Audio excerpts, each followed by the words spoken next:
it feels eerily to me like history is repeating itself, like a lot more directly than I would prefer, exactly like it happened, in Oppenheimer's time with the Russians. I think there are a lot of lessons to draw from the mistakes that were made in that era, and that we should not make those mistakes in this era. And at least sitting here today, those lessons are not being drawn. No.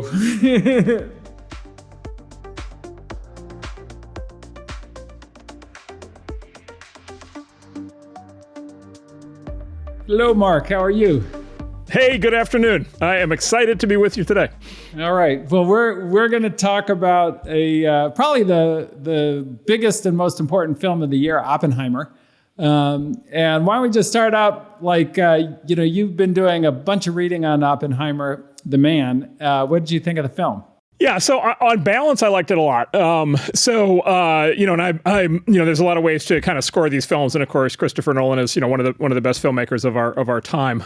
So obviously, it's a great artistic achievement. The other way that I always look at these things, if it's anything historical, of course, is historical accuracy, or as close to it right. as we could possibly get. The challenge, I always thought, the challenge with any topic like Oppenheimer, which was, as you saw on the movie, and by the way, we're going to spoil the movie like crazy, which is I think appropriate. Because it is actually based on history. We actually know how it ends. But true. but it's all on the Wikipedia page. But the challenge is, it took place. It obviously took place during the height of communism, during the height of World War II, and then the Cold War. And so it took place at a time when political passions were like greatly inflamed in the country and around the world. And for 50 or 60 years following that, I think it was very hard for historians, of sort of that generation or the generation that followed to be dispassionate about it. One of the things that struck me about the movie is it was, Nolan is a Gen X filmmaker, right? So yeah. he's post boomer, he's Gen X, and so he's got what it felt like to me. Best case scenario for a movie like this, yeah. I think that's right. Exactly. Yes, the boomers would have been a boomer would have been an issue. A millennial would have been an issue. The Gen X is as usual. Gen X is the sweet spot, which is of course the best generation by far. Our generation, exactly. The generation that will never hold power, but is nevertheless the best one. And so what it felt like is he had enough removed from the passions of the time that he was able to be, pretty, I would say, clinical about it. And so I was pretty impressed by how it told the story. And we'll talk about that in some detail. Probably my biggest issue with it was the ending, which we could also talk about. And ended on obviously a very down note. With respect to the potential end of the world, which I think was actually very undeserved in terms of what actually ended up playing out, which I think we'll also talk about. Before we get into the ending, let's just kind of start with some questions from Twitter. This one's from DJ Wayne, and he says, "What was it about Oppenheimer's personality that made him different from other engineers and able to lead the Manhattan Project?" Which is a great question. And also, how did General Groves, pick him? Really an unusual thing, particularly when you think about how people are selected for things, in today's government environment. Yeah, well, that's the thing. And they kind of alluded to this in the movie a little bit. I think a little bit of it was Oppenheimer was a very, kind of well-respected. He was like a very well-respected, interestingly, almost like generalist physicist. Like he wasn't specifically known, like he never won the Nobel Prize, I don't think. He was never specifically known for a single piece of breakthrough work, the way that an Einstein was, but he was sort of respected by everybody. And so I think it was a little bit of that. I think it was a little bit of down selection, kind of the way that Groves talks about in the film. Which is kind of like, he kind of ruled other people out. But I actually I want to turn this question around to you, which is at the time Oppenheimer was selected to run the Manhattan Project, he had not actually run anything. So it really struck me in the interview he did with Groves in the movie, which, I'm not sure exactly how historically accurate that interview was since it was just the two of them, but it really felt like kind of a little like a selection process for an entrepreneur. So, we've invested in entrepreneurs who have never run anything and who have built giant companies. And the thing that he had that was very clear in that interview was that kind of disagreeableness personality trait. And specifically, he really thought for himself, believed in his own ideas, and didn't give a 2 cents what anybody else thought about what he thought, which in leadership turns out to matter probably as much as anything.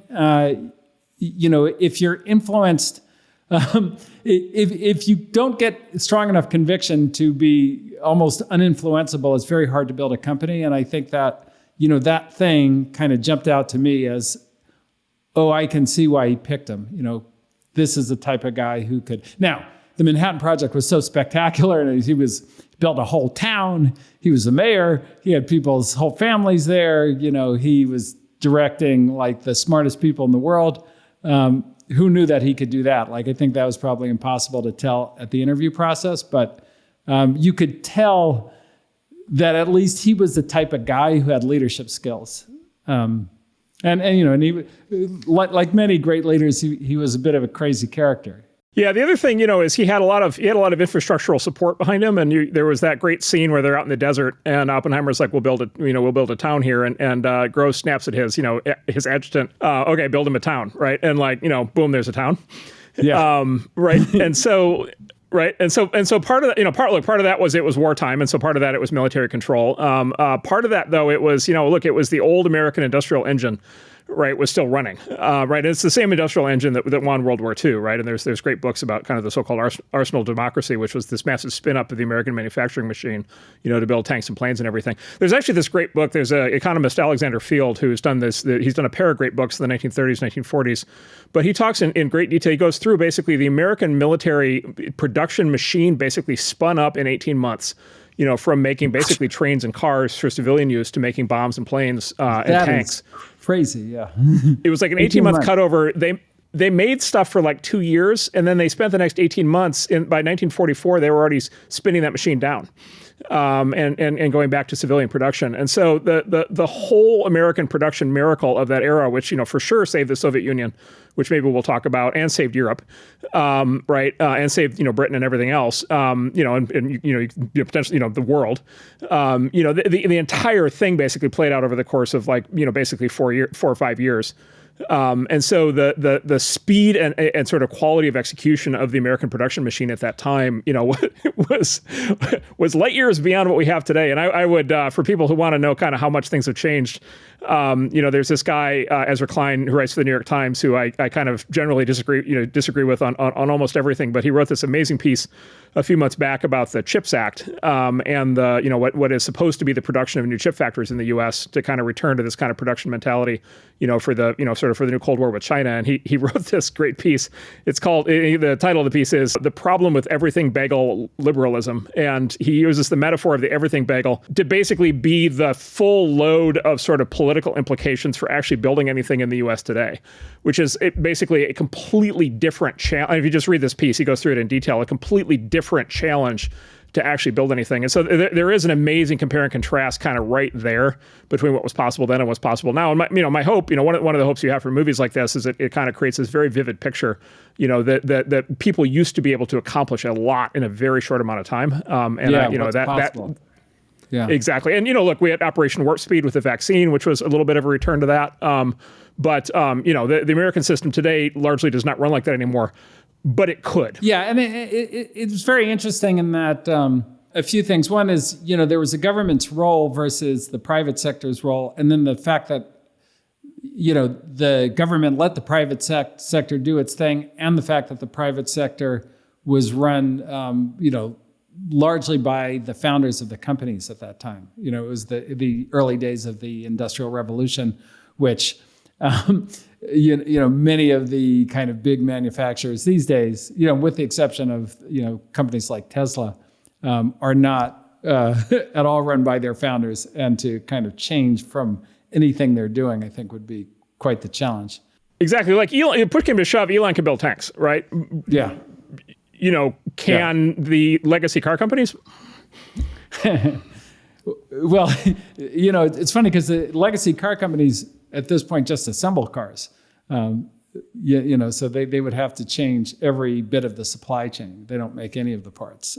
So it's very different than the Henry Ford days when he bought rubber, bought land in the Amazon so he could grow rubber tree plants so he could, basically make every single part of the car. So we're not in that world anymore. So this is from Vibhav, and his question is, if you directed the Oppenheimer movie, what changes would you both make? Oh, okay. So I've got a small one and a big one. Well, I guess they're both big ones. So the small one is the treatment of Einstein. And do you have? And what about the treatment of Einstein? The treatment of Einstein. So the treatment of Einstein is very interesting. So the treatment of Einstein, the treatment of Oppenheimer's involvement with communism, I thought was pretty bad. Was pretty true to life in terms of at least what I've read in the histories and what we know today. What we actually know, yeah. Right, what we can talk about. And for people, I'll just there's one very important thing about communism in that era, which is we know a lot more about what happened, and in particular, the affiliation of Americans with the Soviet Union in that era. We know a lot more about that post the 1990s than people knew pre the 1990s. And so a lot of the cultural history of that era is set by histories that were written between 1950 and 1990, kind of when the boomers were writing history. But in the 1990s, there was this event happened, which was the declassification of a set of intelligence files from the National Security Agency called the Venona files. And it turns out that American intelligence had bugged Soviet military intelligence all through the Cold War and had intercepted all of the reports back and forth with their with their case officers in the United States, which means that the American intelligence community all through the Cold War knew about a large number of Soviet spies operating in America. And they were unable to do anything about it because the information they were getting was so valuable. It was one of those paradoxical situations where the information they were getting with this Venona intercept system, the information was so valuable they couldn't use it because if they used it, the Soviets would realize that their information. They had the info. Yeah, right. It's a classic intelligence problem. Yeah.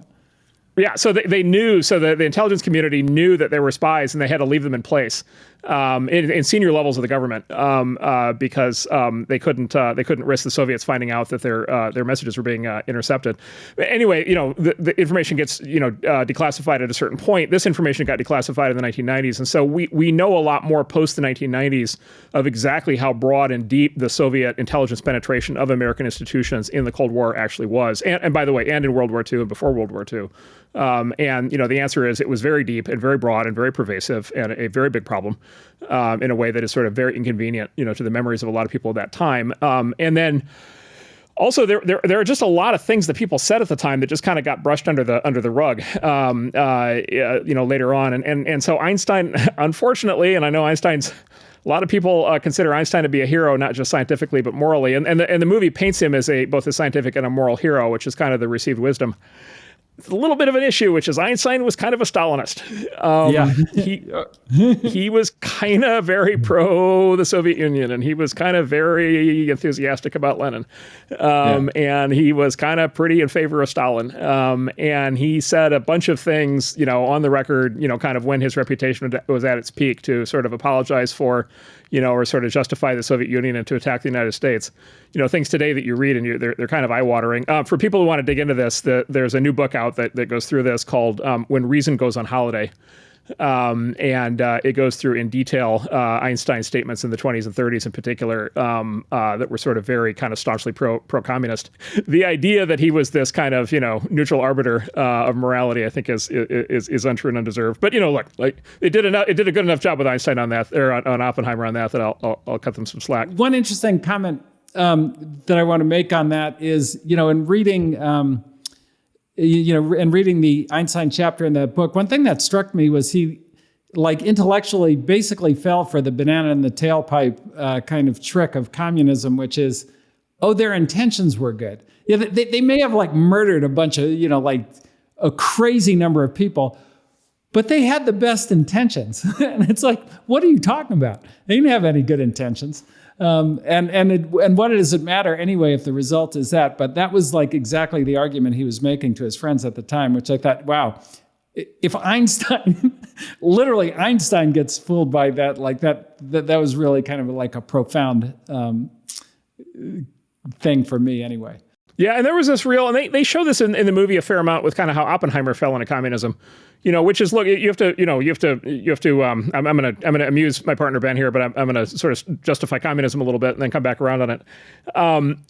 You kind of have to put yourself in the frame of mind of the era, right? And the frame of mind of the era was, the early 1900s was supposed to be, the 20th century was supposed to be a century of peace and prosperity, right? And people had very high expectations in the 1900s, the first decade, and then World War I was a shattering event with just, mass slaughter in all directions, mechanized slaughter for the first time. And it was, deeply, it sort of fractured permanently sort of fractured Western culture in a whole bunch of profound ways. And then it was followed by the Great Depression, right? And so, especially by the early to mid 1930s, you just had this kind of profound, meltdown. What looked like was capitalism was failing. It looked like capitalism was basically a failed system. Anybody who was sort of inclined towards anybody who was sort of inclined to the egalitarian, kind of presumptions behind communism, kind of were like, okay, this is the proof that the communists are right and that we need a new system. And then they kind of allude to this, I think, in the movie also, which is like, if everything else is changing in the world, like if quantum physics changes our understanding of reality, World War I changes our understanding of war, right? And so there was a revolutionary kind of fever of the time of like, okay, maybe everything is changing, including the birth of this new system. And so there was this very kind of powerful magnetic pull, especially for, as it turns out, especially for kind of super high IQ people. I would say super high IQ people, super verbal people, which is sort of a recurring pattern, which we could talk about. And then the other is people who live in a world of abstraction. And of course, theoretical physicists, for the most part, live in the world of abstraction. Actually, the movie, right, does this. He says, theory only gets you so far. When they use that phrase in the movie, it refers to the science, but you could also use that to talk about, communist theory only gets you so far. Yeah. The problem with all of that, right? And so, and this is kind of the excuse that people make, which is like, well, kind of it looked good at the time, kind of excuse. The problem with that is the catastrophe of communism sort of became visible for anybody who wanted to see it. The catastrophe of communism became visible very quickly because when Lenin took control of the Soviet Union immediately fell into a devastating famine, which was the direct consequence of basically killing the kulaks, which basically meant killing all the productive people in the country, which was a very kind of specific and thing. Replacing everybody in the government with peasants. Yeah, that's right. Yeah, well, expertise, right? If you the merit was gone, just the whole meritocracy idea, which actually did exist in Tsarist Russia to some degree in the government, was basically flattened in 3 days. Yeah, this comes across as ancient history now, but it's relevant and important. So there was this concept of the kulaks, which is kind of this pejorative term inside the Soviet Union for, they use these terms like the kulaks, the wreckers, the people who were kind of opposed to communism. And basically what the definition was is they were the smart and productive people, right? And so they were the people. And so the sort of the way the story basically goes is if you were in a town or village and you were like basically a destitute subsistence farmer, and there was a farmer next door that had 2 cows and you had 1 cow, he was a kulak. And basically the presumption of the Russian Communist Revolution was you got to kill him and take his cows. Right. Right. And so like that was the core animating sort of resentment. This is sort of the problem with communism, right? Resentment, envy, rage, right, are sort of the fuel that makes the thing run. The result was they basically killed all the productive people. And then, they basically tried to run the country with all the non-productive people. Pol Pot years later basically skipped the whole... all the people with glasses. Right. Go straight to the logical conclusion, right? Right, which is just like wipe out all the smart people, quote unquote, smart people. Anyway, the point though to the movie, right, is there were reports out of the Soviet Union, there were sort of the equivalent of whistleblowers basically from the very beginning. And then the show trials, kind of kicked in early on, and they were sort of, garishly embarrassing for anybody who wanted to look. And then there were all there were just all these cases of, people were getting, scientists were getting killed. Like there was all this just like crazy stuff happening. And so the book, When Reason Goes on Holiday, goes through this in detail, but the information was available to anybody who wanted to see it. And so and again, it's hard to argue this after the fact, but like, I was going to say, you had to be like an increasingly staunch communist to basically continue to be a communist, not only through the 1920s, but also the 1930s, also the 1940s, also the 1950s, also the 1960s. Like new information just kept coming out. And unfortunately, the history of this is that, Einstein and Oppenheimer and others basically chose to ignore the information, and they chose to buy into a system sort of past the point that, at least for people as smart as they were, it kind of should have been obvious. And unfortunately, Einstein is with Oppenheimer in that. Yeah. So let me kind of defend the communists a little more on that, because right, knowing what we know now, you'd have to be like either like a weird cultist or an idiot or something like that to think that a system that killed 100 million people in the last century is a good idea. 200 million. Good Lord. Give them full credit. All right, full credit. Good God. But at the time, so my grandparents were communists, and kind of remembering them, like my grandfather got to the United States from Russia in 1908. his family had to flee Russia from the Tsar. And, it was like a pretty bad situation. And, they got here with nothing. And, he's a little kid who has to learn English and all these kinds of things. And then, the Bolshevik Revolution happens, and it's super exciting for them. And then, like the world, the social circles, the New York Times, we're all like, the whole community was very pro-communism, or a huge part of the intellectual community was, including the press, a lot of the press. And so, and then the dream was utopia. So they were kind of, yes, they willfully overlooked some of many of the facts coming out. But for every kind of fact that was coming out about the atrocities, there was somebody in the press writing, but this is a much better system, and look at all the happy people, and Stalin's a great guy, and so forth. So it was a lot more, I would just say the times were much more confusing around what communism was and what it was going to become than it is, like today, we know what happened, sadly. Yeah, I would just say, for me, that leads to an even more damning critique, though, which is a broader critique of the system, as it existed at that time, right? Which, to your point, right, which was basically, and I'll recommend another book here called Red Decade, which was written by an American journalist named Eugene Lyons, who kind of figured this out early and wrote this book basically about the 1920s and about the level of sort of communist enthusiasm in the United States in the 1920s. Yeah. Right. By the way, we to give you a sense of how enthusiastic people were about communism, like basically an overt communist ran for president in 1948, Henry Wallace, who was basically an overt communist and Soviet basically sympathizer, and he got 2 million votes. Probably all from smart people.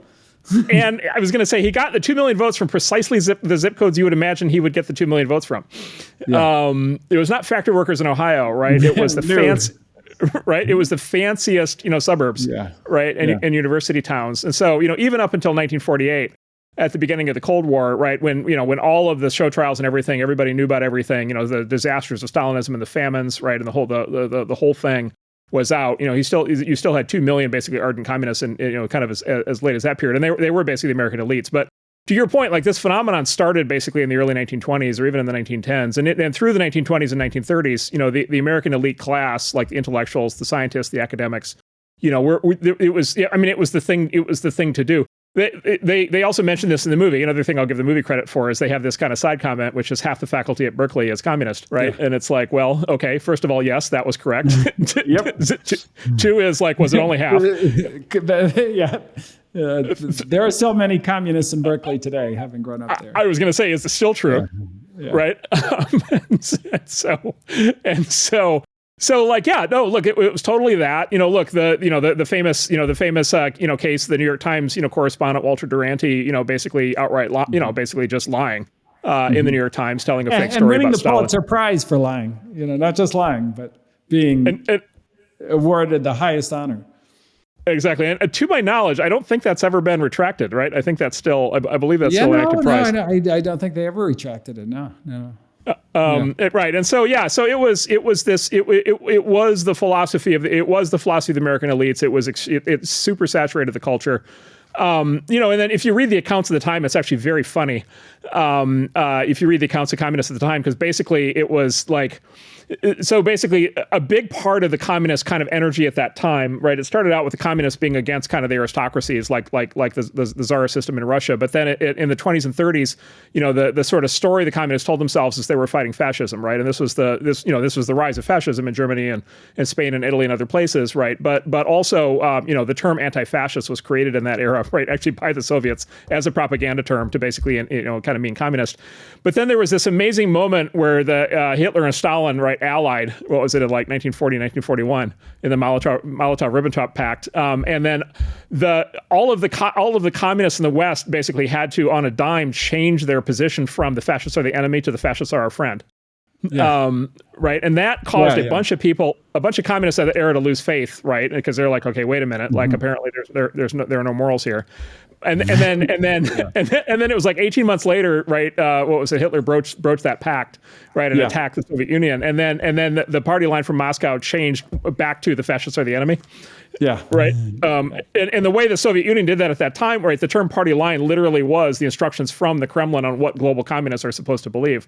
And when American communists would have their basically meetings, they would have these study sessions to establish whether they were, to basically test each other for being quote unquote politically correct, whether they could follow the party line, which was the dictates from Moscow. So you had these kind of wrenching turns, basically in what communism meant, and in what the information was, and its kind of imprint on the American psyche and the Western psyche. And then look, you had people were tested along the way, and I'm sure I'm sure members of your family were tested like this. You're tested along the way, which is like, okay, like how long are you going to be willing to basically buy into this? How long are you going to put up with it? How long are you going to believe what's in the newspaper? Right? Like how many atrocities are you willing to countenance? How the old thing of like you can't make an omelet without breaking eggs. Okay, how many eggs? Yeah, and I think like part of the and by the way, like it's striking as you said that how many of the communist terms have come back: social justice, cancel culture. They're all they're all concepts from the kind of Soviet era communism, and everybody's cool with it, which is democratic socialist. Like they're all like Lenin's ideas and so forth, and people are like, it's hard to imagine like Hitler's ideas coming back and people being like, okay, using his language, but yet here we are. For sure. Yeah, I think that Comrade, the other by thing the way. about it, though, that my father always said, kind of having grown up in that world, was that it was a full religion. Like it was, they weren't really, and communism, one of the things it did is it outlawed other religions. And communism itself was a full religion. So like that notion of faith and belief, I think overrode facts to a dramatic degree for most of those people. Well, also, as it showed in the movie, right, it was also how you got laid. Oh, yeah. Well, that was a big thing. Right? Like, these are the coolest people at the coolest parties, right? With like lots of girls, right? And lots of, young men. And no puritanical Christian morals and none of that BS. You toss that out. Yeah, no, look, I mean, the USSR even wanted to eliminate the family, right? One of their big programs to eliminate, basically the idea of monogamy, the idea of, having to take responsibility for the Soviets wanted children raised in group homes, right, which would leave the parents free to be full-time communists and, do all the things that you got to do if you were a communist. Another idea that's come back, Yeah. Whose kids are they? Has come back in these pieces and these words and these ideas, yeah. Yep, exactly. The ideas are not dead. So the other thing in the movie, we can come back to communism if you want, but the other thing in the movie that I thought was important, that I thought was, in a sense, it was correct, and in a sense, it very much wasn't. And so at the very end of the movie, there's this kind of pivotal final kind of conversation with Einstein and Oppenheimer, where Einstein basically says, you didn't set the world on fire, but maybe you actually did. Right, which is to say that the bomb didn't literally burn down, the atmosphere as they were worried about for a moment. But nevertheless, you have now created an arms race. The existence of the bomb now creates an arms race. Both sides are going to, the implication being both sides are going to build arsenals, and then at some point the bomb's going to get launched and the world will be destroyed. And so it ends on this note of like basically you Oppenheimer and by implication us, the audience, right, are kind of responsible for the end of the world. Yeah. Now, in a sense, I think that's a valid choice because with what they knew at the time, like that was a very, valid fear, and lots of, smart people who, including people at like the RAND Corporation who were thinking through like game theory of nuclear war and so forth, were very worried about, these scenarios. So on the one hand, like that was a valid choice given what they knew at the time. Look, having said that, sitting here in the year 2023 and looking back, I think we now know, I would say quite conclusively, as much as you can know anything involving counterfactuals, I think we know, or I would argue that we know that the invention of the atomic bomb and the doctrine of mutually assured destruction that resulted from that prevented World War III. And when I say prevented World War III, I mean that had the bomb not been developed and had both ultimately the U.S. and the USSR not developed the arsenals that they did, it seemed very probable then and now that the U.S. and the USSR were going to have World War III in the 1950s or the 1960s, or frankly, maybe as late as the 1980s, the way things unfolded. And that the World War III would have been, if not a nuclear war, it would have been, a conventional war that would have made World War II look like child's play, right? So it would have been, and if you think about the stepwise thing, you had the rise of mechanized slaughter with, tanks and planes starting in World War I, and then you had World War II was just devastating levels of death, right? Including, by the way, mass civilian death by firebombing. Right, which the movie didn't spend that much time on, which we could talk about. Right, the death from the civilian death from the skies was not new with the atomic bomb. Right, like the Germans and the Americans. Right, we did a lot of firebombing of both German cities. Many war crimes, many such cases. Well, there were cases. I think it was LeMay who said, basically, if the U.S. loses World War II, we're all going to get prosecuted for war crimes because the U.S. was firebombing cities. With conventional incendiaries and killing hundreds of thousands of people, kind of per city. So anyway, the point being, like, World War II was like a charnel house. Like, it was just absolutely devastating in terms of mass death. And so you have to kind of close your eyes and imagine, basically, the atomic bomb didn't exist, the project failed or never happened, and then you roll into World War III with the USSR in the 50s and 60s with another step up in the lethality of conventional munitions and of mechanized warfare. And you just have to imagine basically a massive ground war, on the European plains, for the next decade, and spilling, extending all throughout the world. And, imagine, 200 million people dying in that war. Right. And at least it seems to me, and I think a lot of historians now believe, the existence of the bomb, and I should talk about what we mean by the bomb also, because the existence of the A bomb, but also in particular the existence of the H bomb, the hydrogen bomb, prevented that from happening. And so, look, sitting here today, like, that's the war that never happened. There have been other wars that have happened, but not at that level of scale in the time since. And so there are probably something like 200 million people alive today who would not be alive had Oppenheimer not invented the bomb. And this gets into the underlying kind of theory, the game theory of nuclear war, which is like, okay, like if there's some non-zero chance, if there's a 99% chance of preventing World War III and a 1% chance of destroying everything, the game theory on that gets very tricky. But look, like, at some point you have to give credit for what actually happened. And what actually happened is that World War III didn't happen. And hopefully doesn't with nuclear capability. That would suck. Just, one kind of comment on that original question about how to change the film. I think that, and it's a minor thing, but it would have been great to have John von Neumann as a character for a couple of reasons. One, he's just like a brilliant, funny guy, and it would have brought in the kind of invention of the modern computer architecture. But the other thing is, he was not a communist. So the non-communists did exist, and it would have been, at least intellectually, really interesting to kind of understand what those conversations were like. Anyhow, so next question. Well, let's talk about him for a second, if we could, because I know he's your favorite. He's your favorite also. So there's this great book that Ben and I've read. I think it's called The Man from the Future. It's the von Neumann book. And so I think it does a very good job of telling von Neumann's side of the story. So a couple things about that. So one is, look, there were people, back to our earlier discussion on communism, there were people who saw this clearly at the time. They saw the Soviets for what they were in the 20s and 30s. And von Neumann was one of those people. And von Neumann is quoted by many people who knew him in the 20s and 30s as basically being almost eerily prescient in terms of like how world affairs would unfold. He was a Jewish immigrant from Hungary. He hated the Nazis as much as anybody, but he had the Soviets dialed in from jump, right? He knew exactly what they were and the threat that they were. He was anti-communist and sort of a staunch Cold Warrior, and anti-Soviet, his whole life. So he saw it. By the way, other people who saw it, the Boris Pash, the security officer, he saw it, and they mentioned that in the movie. And then they gloss this over, but Louis Strauss, who's a major character in the movie, he also had seen the horrors of communism up close around the time of the Russian Revolution. There were people who saw it. By the way, another person who saw it, interestingly, was Ayn Rand, right? Who was starting to rise to prominence in this era because she was a refugee from, basically the Russian Revolution. She saw it. She told everybody what was going on, and most people ignored her. And so so there were people who saw it anyway. So von Neumann is one of the people who saw it. So that turned him into this very, very staunch anti-communist. And he's a hero of both Ben's and mine. But let me say that you can apply also a general critique to von Neumann also, which is a very interesting thing, which is sort of this idea of like the danger of people who are very intellectually smart and live in a world of abstraction and in a world of ideas.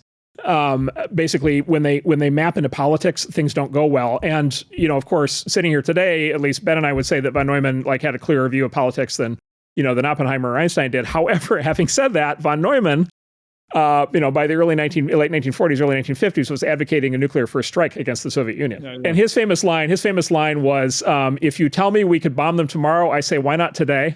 Yeah. If you tell me we could bomb them at 5 p.m., I say, how about 1 p.m.? Yeah. And so, and his theory was, if America has the bomb and the Soviet Union doesn't have the bomb, then there's basically a moment in time opportunity to basically take them out before they get the bomb and they become a threat. And basically he then advocated a full nuclear first strike. Now, and let me just say for the record, I don't support that either. Yeah. Right. I don't think that would have been good either. Right. So you had this thing where, you had basically the scientists on the one side being way too sympathetic to the Soviets. You had the people on the other side being, arguably, way too hawkish. And so, you have these ultra, and von Neumann may be the smartest person of the 20th century. Right. And even he got so kind of pulled into all this that he advocated for, what were certainly war crimes, if not, genocide. And so this thing where we take our best and brightest scientists and intellectuals and thinkers and professors and academics and sort of media superstars and inventors of new technology, and we kind of impute into them moral wisdom and sort of political judgment, the entire history of that era is basically a giant case study, and don't do that. Yeah. Well, and von Neumann went on to invent game theory, which then he tried to apply to politics again. And I think retrospectively, most of those ideas were extremely bad. Personality-wise, he was kind of both funnier and then much more direct than the other guys, kind of running away from the facts. Well, and he was appalled, right, by what he saw, right? He was appalled by all the communists in the government and in the scientific establishment, right? And by the way, I think justifiably so. Yeah, no, he was furious. Actually, this brings up the next question, which is very interesting, which is Sanjay Thakur, who says, can you discuss the historical context of Oppenheimer's security clearance revocation during the McCarthy era and its implications for the balance between individual freedoms and national security? Which is very interesting because it's kind of an idea that, or a question that's come back up in that, we have a kind of McCarthy-esque kind of movement going on now, from the other direction. So how do you think about that? Both with Oppenheimer and then in general. So the history here is that it's very important. So there's a very important thing to be learned from the history here, which is so we have this kind of cultural memory of this thing called the Red Scare, right? And even the term of it kind of loads the thing of it was a scare, right, as opposed to something real, right? And then it was sort of this McCarthyism, and it was so unfair that these people were getting blacklisted. I know Ben has family members who are blacklisted, so this is maybe still a little bit of a sore spot. I'd like to talk about that. Actually, it's a fairly interesting story. Yeah. Yeah, exactly. So we'll come to that. But just for the record, I did not. But if you go back and you reconstruct sort of what actually happened in that era, let's put the term Red Scare aside for a moment because it's gotten very loaded up with assumptions. But let's just say anti-communist sentiment. It actually turns out there were sort of three waves of anti-communist sentiment in the U.S. So there was a wave immediately following the Russian Revolution. So there was sort of, and this is sort of referred to as the original Red Scare, sort of 1917 to I don't know what it was, 1921 or 1922. There was this moment where basically it was oh my God, the Reds are coming, right? And I think a lot of that, when I read the history, a lot of that was basically it was literally going to be that it was the labor. Basically, it was the unions. Basically, it was that the unions were going communist, and that basically there were going to be general strikes, and the American economy was going to get shut down, and the communists were going to take over all of our industrial companies. So there was this brief moment in time where there was an anti-communist sentiment, and then in the 1920s that faded. And I think the reason that faded is because the Soviet Union actually reopened economically in the 1920s. And so the true story of what happened is Lenin took over, the country immediately fell into famine. Lenin actually backpedaled on economic communism, and he created this thing called the New Economic Program, the NEP, and he basically invited in America and American business and American business people to basically make money in Russia in sort of the same way that happened, by the way, in Russia in the 1990s. It was sort of a parallel, kind of thing to that. And it was literally because he needed American and Western industrial production to basically like keep the country from like literally just dying. And so the 1920s, and that was when sort of communism became cool in the U.S., right? Which is sort of like, oh, okay, these are our friends, these are our kind of junior partners, we're kind of rescuing them, we're kind of in bed with them, we're making a lot of money with them. And so there was very little anti-communist energy in the U.S. in the 1920s. There was very little in the 1930s, with as we discussed with the Great Depression. By the way, through that era, like the U.S. government was basically not concerned with whether people were communists when they hired them. And this is the setting, with which, in which Oppenheimer is selected and all these other scientists are selected. Groves makes that comment later that, we wouldn't have been able to clear any of these people, right? Because many of them were communists or had communist affiliations. And by the way, there were communists, it was, according to the reports at the time, there were communists in the OSS, which was the forerunner of the CIA at the time. And General Donovan, who ran the OSS at the time, really fundamentally didn't care. Whittaker Chambers tells this amazing story in his book of how he basically tried to out himself to the U.S. government as a Soviet military intelligence recruiter in the 1930s. And he, according to his story, it takes him 6 years to get taken seriously by the FBI and the Justice Department. They just didn't care. Like, it wasn't, the Soviets were not the problem. They were not the problem. They just didn't care. So then there was a flurry of anti-communist sort of energy during that period where Hitler and Stalin were allied. And so there was sort of this abortive short little moment in the early 40s. And then that faded. And then, Stalin became our huge friend and ally, kind of all the way through World War II. And then the quote unquote Red Scare, the McCarthy thing, didn't really start until the late 40s, early 50s. And so the point being, like, whether you even cared, or if you were in a position of responsibility and power in the US, and even if you weren't a communist and didn't have communist sympathies, you didn't really care if you were dealing with a communist, except during the period in which there was actual inflamed relations between the US and the Soviet Union. And so basically the morality as experienced in the US was dependent on what was happening internationally at that moment.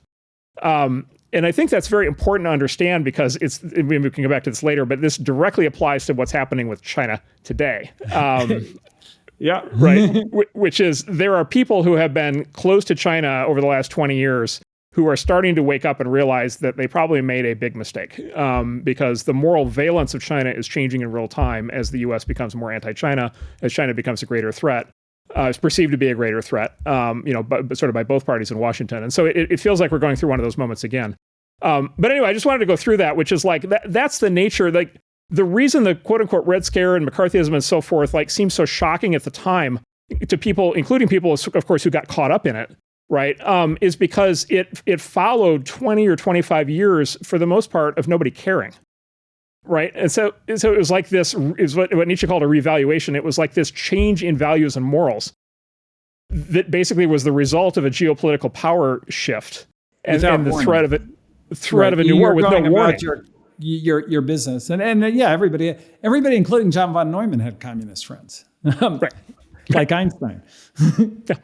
yeah, right. Well, you couldn't. Much like today, right? You couldn't live or work in the setting of an American university and not know communists. Like, it was not possible, right? And again, like we talked about, like, they were the cool people, right? The people you wanted to be friends with, absolutely.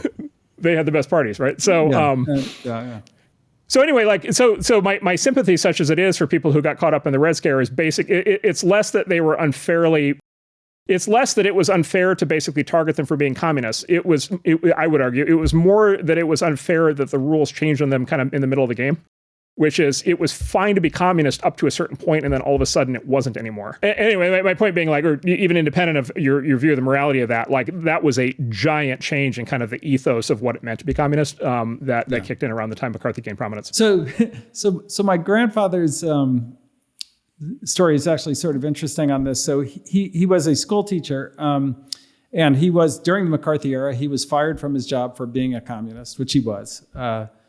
But the way he got busted was actually quite interesting. So the whole, not just the term, but the concept of cancel culture originated in actually, I think in the American Communist Party. I'm not positive, but I'm pretty sure. But it was certainly prevalent in the American Communist Party.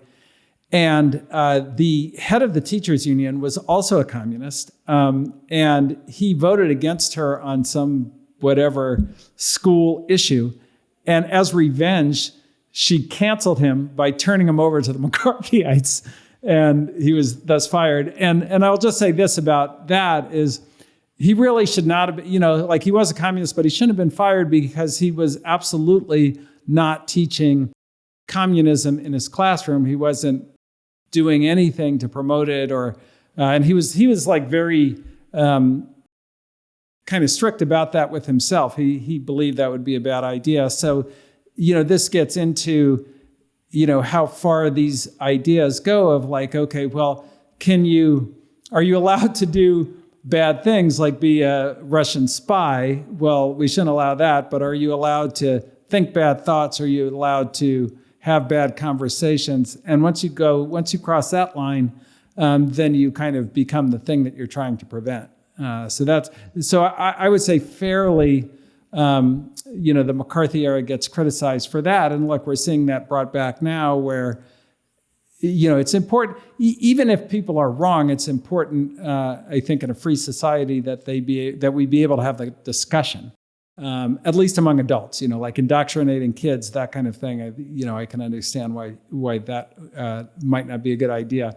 But to start to go as far as, okay, we're outlining this whole kind of line of thinking gets very, very dangerous fast. So let's talk about the gradations there, because I think we agree probably on the extremes, right? Yeah. But I think we maybe disagree somewhere in the middle. So How many communist school teachers do you think there were in your grandfather's era in the U.S.?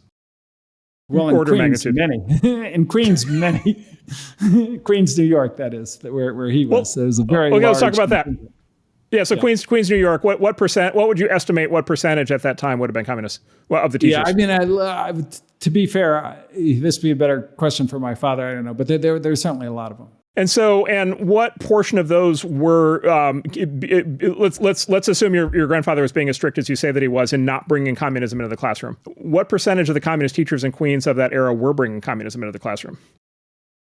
Yeah, no, I mean, certainly some were. There's no question. Right. But, like some were teaching, I actually think it's a fairly novel thing that people who teach, math and science are introducing communism into that, which certainly I don't think happened to that degree in that era, but I don't know. Well, it did. So it did. I don't think it happened in math, but it happened in science. So it happened in biology, right? So Lysenkoism, right? So the Soviets, Soviet communists, developed their own biology.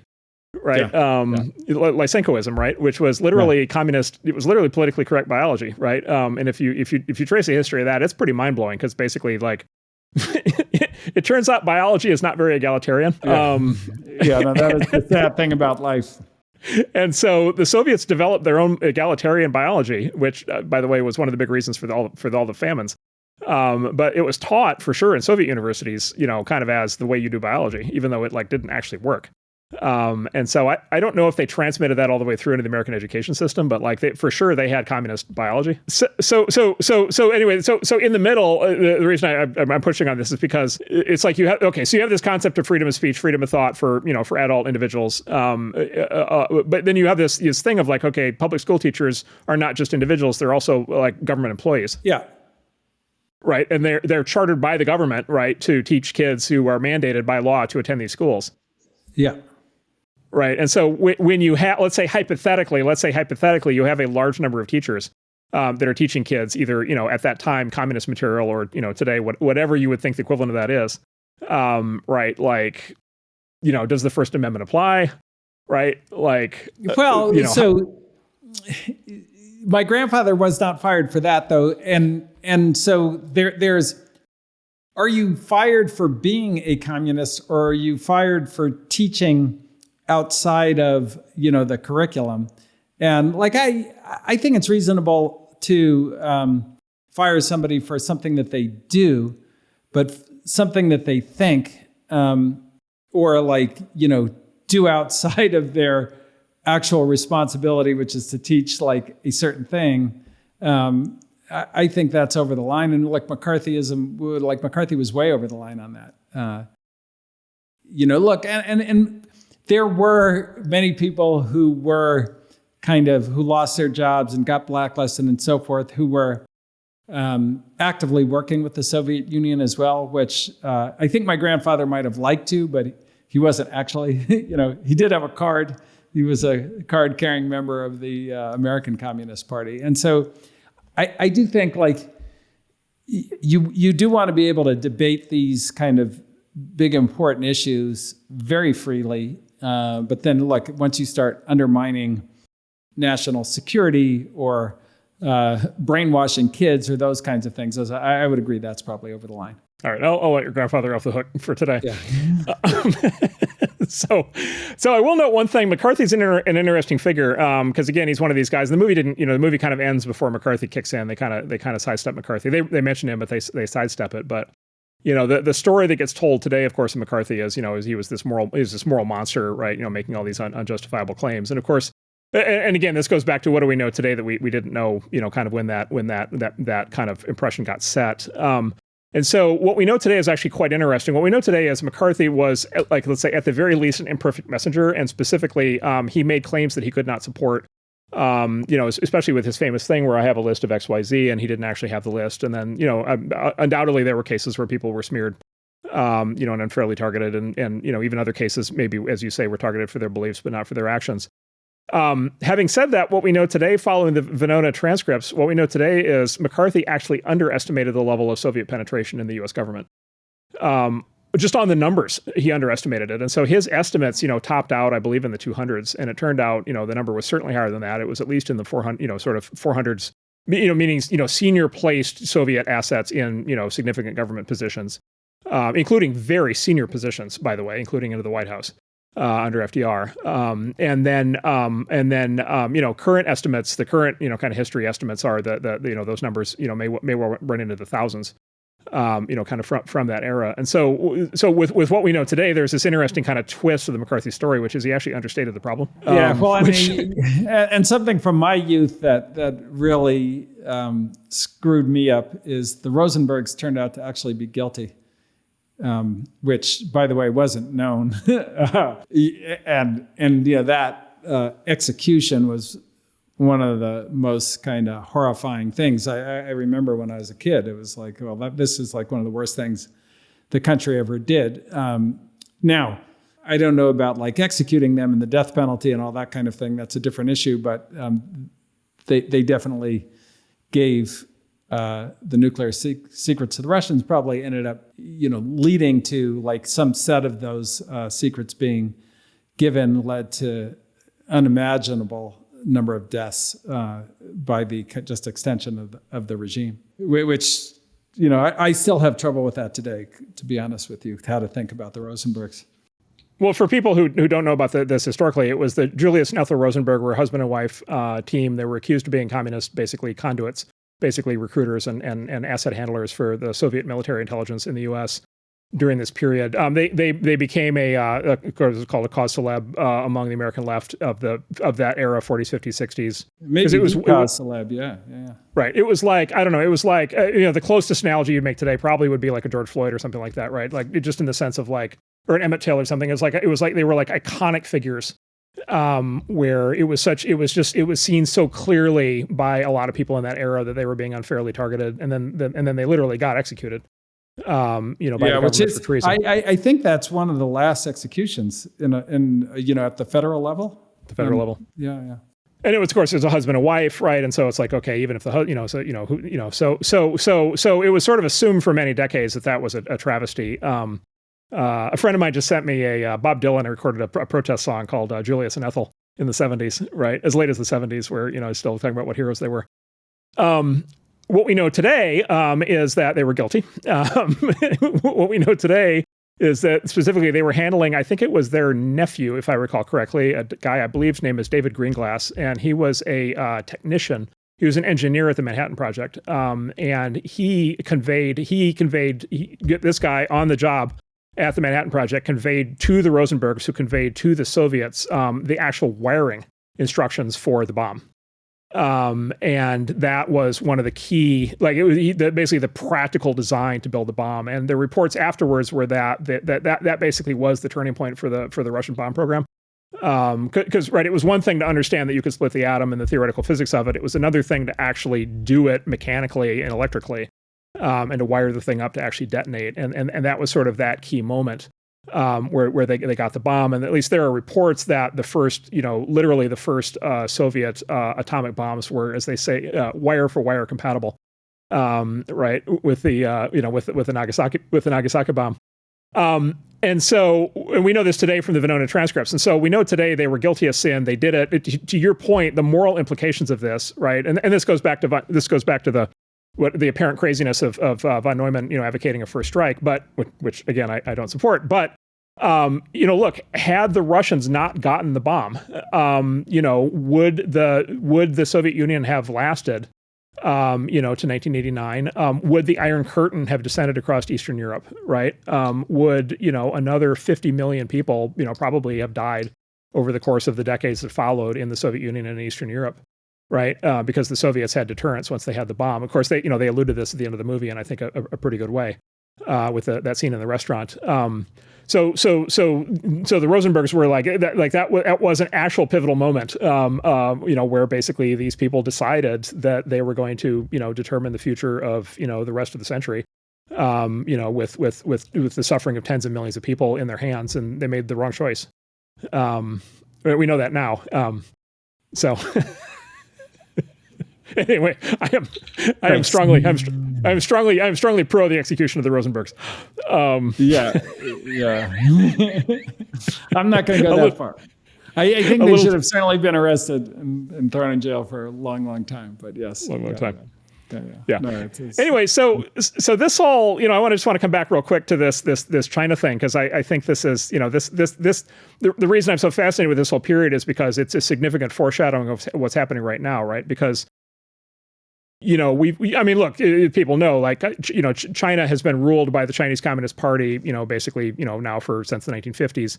The Chinese Communist Party is responsible for, a level of moral horror, certainly on par with, a Stalin. Oh yeah, under Mao, yes. Under Mao, right? And then in the last, basically in the last 20 years, starting in the early 2000s, there was like a 20-year run between kind of call it 2000 and 2020 or so, or into the late, the late teens. This run where it sort of became the morally correct thing to do to basically be pro-China, which is fine, by the way. And Deng Xiaoping really changed the workings of the economy dramatically during that period. So it wasn't the government remained intact, but the way he governed. It created certainly an economic miracle of the likes that maybe we've never ever seen before. He pulled many people out of poverty, so you have to give some credit where credit is due. It wasn't like that was nothing. Well, it wasn't nothing, but there's another way to look at it, which is he took the boot off the throat a little bit. Yeah. Right, but the boot's still on the throat. No, I do want to get into this concentration of power issue, because I think that's that is really the key problem with communism, for sure. Right. Well, so the historical analogy, and we could talk about that. The historical analogy I just wanted to get to is your point on Deng, which is well made. But like what Deng did in China is actually quite similar to what Lenin did in the 1920s in Russia. It was with this thing called and people should read about the new economic program that's been lost to history. It's a very fascinating moment. Where there were a lot of American businessmen and a lot of American companies who basically went to Russia in the 1920s and did a lot for them and also made a lot of money in the process. And I think basically the way the history is going to get written here is basically that with the new economic program with Russia in the 1920s is going to be kind of analogous to that, kind of Deng era in China, right? Although the Deng era lasted much longer. Well, sort of 10 years, 20 years. Yeah. So it's the NEP was give or take a decade. The China thing, you'd probably say 30 years total. Yeah. Maybe three times as long, but yeah. Okay. Fair enough. But you had American business people. I'll just name one as an example. His name's kind of lost to history now, but he was a key figure in the 20th century named Armand Hammer, who. And there's this great. He ran a big oil company in the 1900s and was very associated with the Russians. There's two great moments in his Wikipedia biography. One is it was always very confusing how parents had actually named their kid Armand Hammer. right, which is like literally arm and hammer, right? Which was like a communist slogan at the time. And it turns out, and a baking soda, right? Ultimately, that came out of that period also. But it turns out actually the Wikipedia entry sort of concedes that in fact his parents were named him for the sort of socialist slogan. But also there's this great moment where, as a young business person working for his father in the family company at the time, there's this great thing in Wikipedia where he went on vacation to the Soviet Union in 1921 and like came back in like 1930. And it kind of just glosses over the fact that he was there for a decade. Yeah. And then for many, many decades that follows, he was a long time. And it was during this new economic program era, right? Where so what he was doing was he was doing business, right? What he was doing was he got deeply entangled with the Russian system and did a lot of business and made a lot of money, which is at the time, by the way, he was allowed to do. At the time, the American government was encouraging that. But in his later decades, he became a staunch advocate for nuclear disarmament and a staunch advocate for diplomatic relations with the Soviet Union. And so there was always this question hanging over him, which is, had he been compromised by the Soviets, right? Had he basically been turned and become a Soviet asset, kind of from his time when he was there. Anyway, like, the reason I go through this is there are a lot of American business people who have been enthusiastically in bed with the Chinese system, country system, Communist Party, for the last 10 years, 20 years, 30 years, right? That basically, and again, like, they were like authorized to do it. They were permitted to do it. The American government was often encouraging it, right? And it was considered to be a good thing to do, but there are a lot of American CEOs, a lot of American companies have gotten very entangled over there. And my point is, like, the moral valence on China, you can feel it in DC. The moral valence on China is shifting in real time right now on both sides of the political aisle in Washington, in the same way the moral valence on the Soviet Union shifted in the late 1940s, early 1950s. And I think there are people who have been in bed with a system where I think they're going to, if they haven't already, they're going to wake up one morning in the next, few years and be like, oh my God, what have I done? And I think there's actually, and I'm not saying I'm in favor of it. I'm trying to be kind of clinical about it. I think there's a pretty good chance that we're going to enter a phase here in which there's going to be a tremendous amount of, let's say, second looks at activities that people thought were okay that are going to get judged, historically as maybe not being okay. Yeah, although it's the disentanglement will be much more complex this time in the sense that the Chinese supply chain to the United States is dramatically more robust than any economic connection that we ever had with the Soviet Union. And yeah, it's the who's who of American large companies doing massive business in China and using China as a supply chain and so that'll be interesting. So let's actually, why don't we kind of get into kind of more like fundamental theory? We have a question from Nicola Maharaj, which is, what do you believe to be the biggest flaw in communism, and why do you believe people fail to see it? And let me give it like just like a quick, simple treatment, but I think that is really important because it's so obvious yet people miss it, which is, communism is sold as power to the people. And many such cases have been sold as power to the people over the centuries. But the truth is, and this is that, the people never actually rule themselves in the whole history of humanity. That's not actually a construct that's stable. It's more akin to anarchy than any kind of stable system. And so what communism really is, in effect, is it's not a distribution of power to everybody. It's a massive concentration of power to the small number of people who run the government, because you remove 100% of the power from the private sector and place it with the government. And so the couple of problems with that. One is, it is, it's the ring of power from the Lord of the Rings. It's the thing that is eminently corrupting. But as important, all systems have incentives. And by doing that, then there's two kinds of incentives in this world, carrot and stick. But by concentrating power 100% in the government, you remove, and following the communist philosophy, you remove the carrot from society. There is no incentive to work hard, to earn more money, to have a better life for your family, that's gone. And so you're left with only the stick. And basically, in the history of communism, in the 20th century, it just meant mass murder, because that's literally the only way you can affect anything as the entity with all this power, because you've given up the other incentive. And look, I think people fail to see that because the sale is power to the people. And, particularly intellectuals, and this kind of goes back to the genetic thing. Look, if you're born gifted in any way, athletically, intellectually, artistically, there is a sense of guilt in that there are a lot of people who weren't born like that. And communism has that great appeal to make things fair. But of course, it doesn't make things fair. The actual mechanics guarantee that it makes things the opposite of fair. Yeah, Milton Friedman's son, David Friedman, had this great formulation. He said there are three fundamental motivations for somebody to do something for somebody else: love, money, or force. Yes. Right? And so, I do things very accurate. Right? So I do things for my family because I love them, right? I do things for other people because of money, people I haven't met, right, for money. And then what communists say is you should love everybody and you should do everything for everybody out of, universal love. But what ends up happening, of course, is people don't do that. It's not natural human motivation for people to work their butts off for people they've never met. And so when you remove money, you're left with love and force. And love, it does not scale. Love does not scale. Force scales. There's another great fictional portrayal of how this goes wrong. The FX show, The Americans, was, I thought, excellent. It was a great show. Written by a CIA. It was created by a CIA officer who had actually fought the Russians in the Cold War, and so he really kind of knew what was what. And there's this great plot later on. I'm going to spoil it, but it's central to this discussion. Works great plot later on. They have a KGB officer, character who gets recalled back to Moscow. They have a season where he basically he's working for the KGB officer, but he's working in Moscow.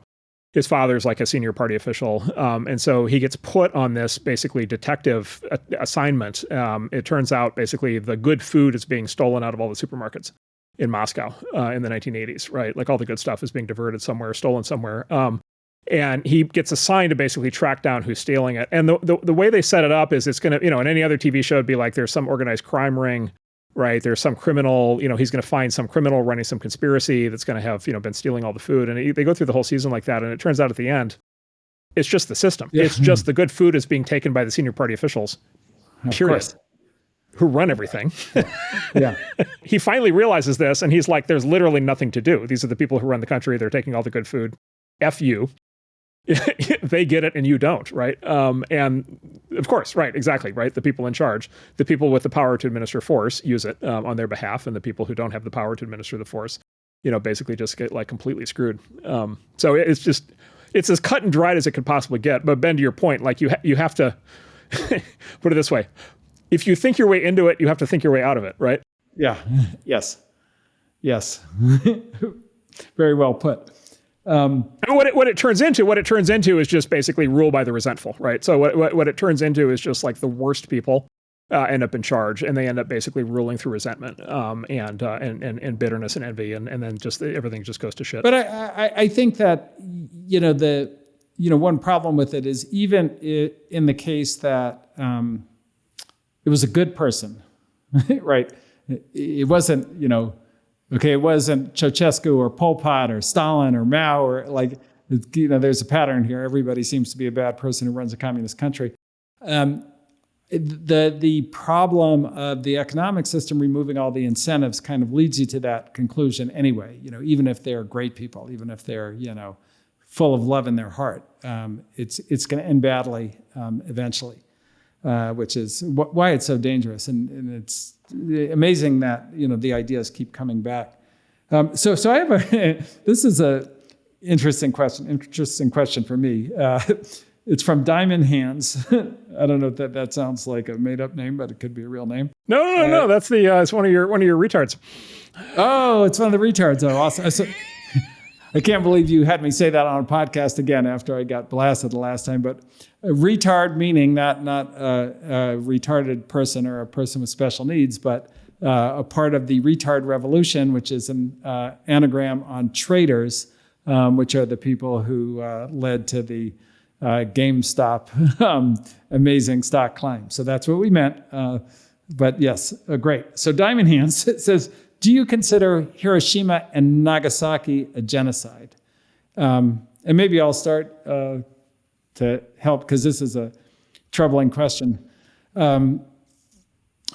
So I think, genocide is a very strong word. And, genocide is meant, kind of literally as an ethnic cleansing of a kind. And I think it's very, very hard to get to the idea that the intent of the bombings of Hiroshima and Nagasaki were ethnic cleansing. Like that's very difficult to come by. And then now bombing, nuking, what ended up being 200,000 civilians, is like that's very, like, I can't get behind that. I think that's hard to swallow. Now, to Mark's point, though, that was a little bit the nature of this war, that civilians were fair game.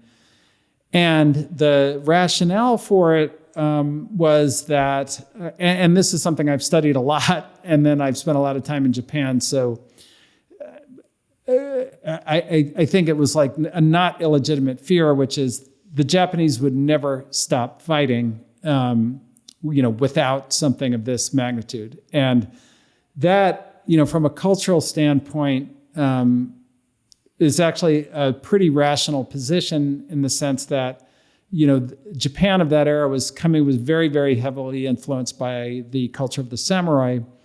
And the samurai culture was such that that level of sacrifice, even if you were losing the war, even, to go all the way to the end, was very, very built into the culture. And, like we saw that with the kamikaze fighters and so forth. And, and they were, not only did they have that culture, but they were also they were very fired up by actually, interestingly, defeating the Russians in the early 19th century.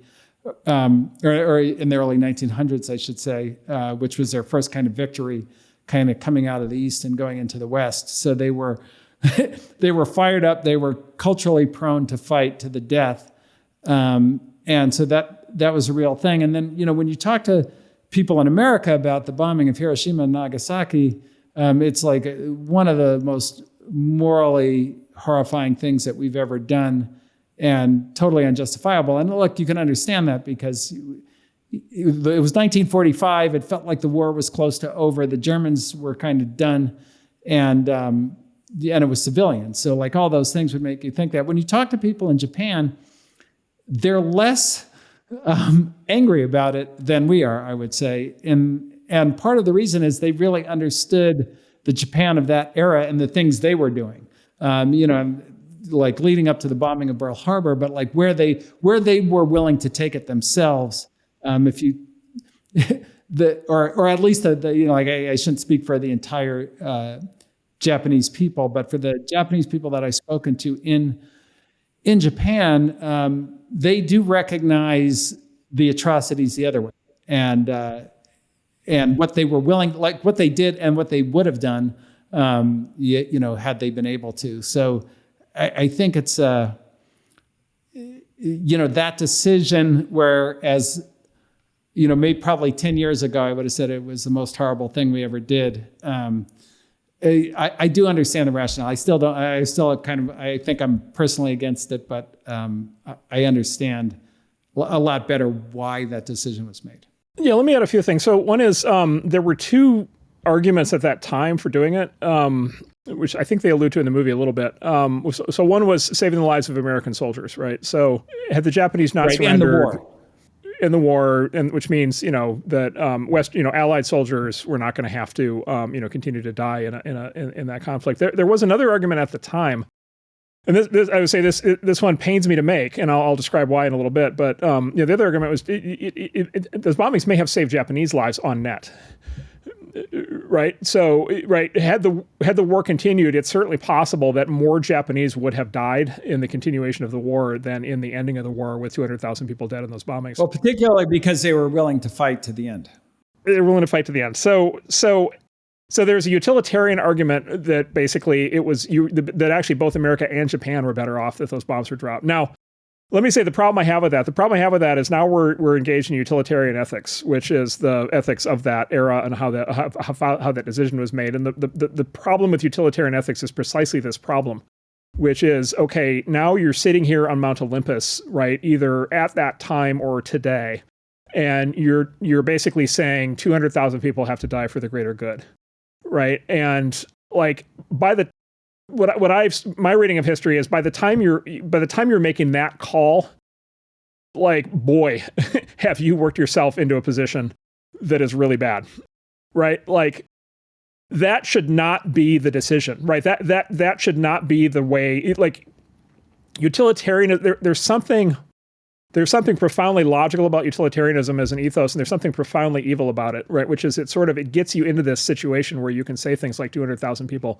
need to die for the greater good. And so and it gets into kind of the most one of the most dangerous things about communism, which is the ends justify the means, right? Like, oh, we're going to get to this good place so we can just murder people, drop nukes, do whatever the fuck we want, because you can justify anything by that logic. Yes. Yeah. And so my conclusion from cases like this in history, my conclusion is, like, you don't want to, if you can possibly avoid it, you actually don't want to go down the road to utilitarian ethics. And I bring this up because utilitarianism has become very trendy among our current intellectual elite, who has gotten very fond of sitting on Mount Olympus and making these calls and deciding, which eggs you break to make an omelet. And, like, I think that's a bad road. I think that's a bad ethical and moral worldview to get wrapped up in. Well, particularly, I mean, the lab leak was a great example of that. People absolutely knew it was a lab leak. The scientists absolutely knew it was a lab leak, but for the greater good, we're going to say it was not.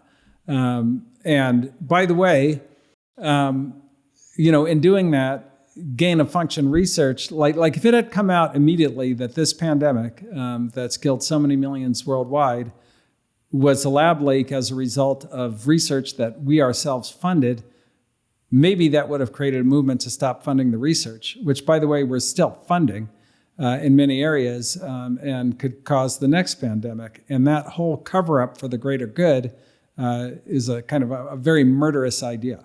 Yep, exactly. So, yeah, 3 cheers against utilitarianism. Let's figure out how to order society in a way where people are not sitting on Mount Olympus making calls of this nature. I think that would be where I come out of it. Absolutely. So then here's a question from McCoy. How different is the Los Alamos project if John von Neumann doesn't accept the invite from Oppenheimer? They mentioned this briefly in the movie. There were 2 paths to detonate, to actually set off an atomic bomb. Oh, right. And they figured out that Heisenberg had gone the wrong way, right? Yeah, that was part of it. But then also on the Manhattan Project itself, there was I think what was called the gun method. I think was references, which was the main thing they were researching in the beginning, which was to kind of forget what it was, like, literally, shooting in some form to try to generate the chain reaction.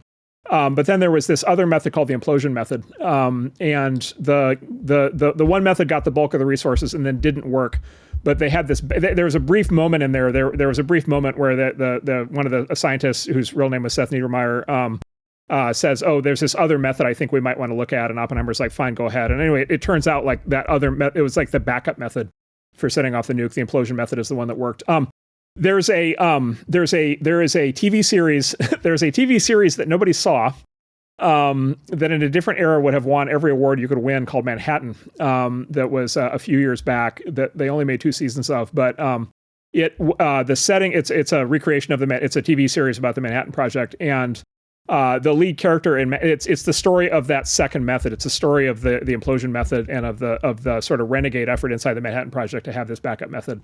And it's a show, so they have a lot more time to kind of deal with what that all was. And so for people who are interested in that topic, that show actually is actually very good. Interesting. All right. But back to Oppenheimer's genius. To give Oppenheimer credit, they had sort of Plan A, but he had allowed Plan B to continue to run. Right? He did not feel the need to reconcile the strategy. he was comfortable having multiple approaches to have multiple shots on goal. Yeah. Which was very prescient and turned out to be the thing that really, I mean, without that, they would not have succeeded, and we would be living in a different world today. That to credit to another example of his leadership skills. Well, and then the guys he recruited, like the other thing that's so amazing is, I mean, it's probably the highest concentration of talent, intellectual talent, for sure in the history of the country, maybe the history of the world, including recruiting John von Neumann, as well as, every great physicist who wasn't a Nazi. By the way, they allude to this in the movie also. Many of those minds, many of the brightest minds, to your point, many of those brightest minds are what they call the Martians, which was the term for, basically, it was the Jewish immigrants from the Budapest area. Yeah. And so, and actually, a lot of them were like from the same. There was like, I forget. There were a small number of high schools that they all went to in Budapest. Yeah. So there was this thing. There was like, well, I think Andy Grove was from that area. Yeah. It's that same thing. So exactly that same area generated the American semiconductor industry with the so-called Hungarian mafia at Intel, which like Andy Grove and Les Videz and a whole bunch of those guys. And so there is this kind of giant mystery at the heart of both the atomic project and at the semiconductor industry, which is, why did that specific place and time generate this set of just like incredible super geniuses? And nobody's ever quite been able to answer that. Well, and it actually brings up this interesting thing that also was touched on in the movie, which is, World War II, like many more wars than I think are given credit for, was a race war, and very specifically a race war. And one of the things that cost Hitler the war was, his hatred for the race that ended up inventing most of this stuff, the Jews, and that turned the whole thing. So it was an incredible ironic twist, in that the master race was literally defeated by the race that they were trying to exterminate. But it does bring up this like interesting, issue of war and humans, which is, historically, it's almost always race. It is very, very often race that causes these just major conflicts, including potentially right now, Russia and Ukraine. There's a race element there. And so why do I bring this up? I bring it up because, this whole idea that we have in America these days that we should divide ourselves by race seems just exceptionally dangerous, in that, maybe it doesn't end in genocide, but the chance of it ending in something peaceful and good and unifying just seems very remote to me. Yeah, so I had this moment, I've told Ben this story, I had this moment where, Russia invades Ukraine, it leads to kind of, people are obviously shocked and alarmed in the U.S. And so I had this moment, it was a few weeks after the invasion, I had this moment, I bought this new place in L.A. and there was this cafe, this kind of hippie, crunchy L.A. cafe down the street, right? Which is kind of, super, kind of L.A.-ish thing. Been there since the 60s or something. And so I go down the street, I go to the cafe and I go in, and on the host station of the cafe in the front, there's this big sign, red, white, and blue, with, stars and everything. And it says, "No Russian food or drink served here." Yeah. Fuck. Right. And literally, that was exactly how is that a good idea? Yeah. Like, how did we instantly get to that? Yeah. Right. Yeah. Like, really? Like, really? Race war? Really? Right. And so, yeah, no, look, like it is, I guess my interpretation more generally, I think this became true in World War II for sure. And was also true in World War I. Like, these wars can start on issues of like complex geopolitics or like ideological differences or like commercial, whatever, trade conflicts or whatever border conflicts. But like, they start one way, they end another way, and they do seem to end in a race war. And that does not seem to be out of our system. No. Yeah. Well, I mean, like, we're trying to regenerate it with, like everything we have, and it's scary, I would just say. Well, there have been all these, you probably have also seen, there have been all these cases. There are like classical music competitions where they won't let Russian performers participate. There are like literature prizes where like Russian authors, are not eligible anymore. Like the impulse among our most enlightened and intellectually sophisticated people to instantly demonize an entire race is Yeah, it is pretty lit.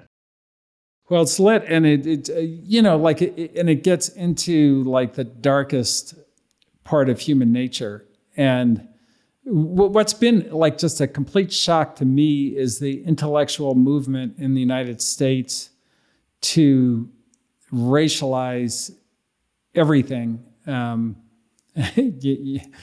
which is, by the way, very bad for me personally.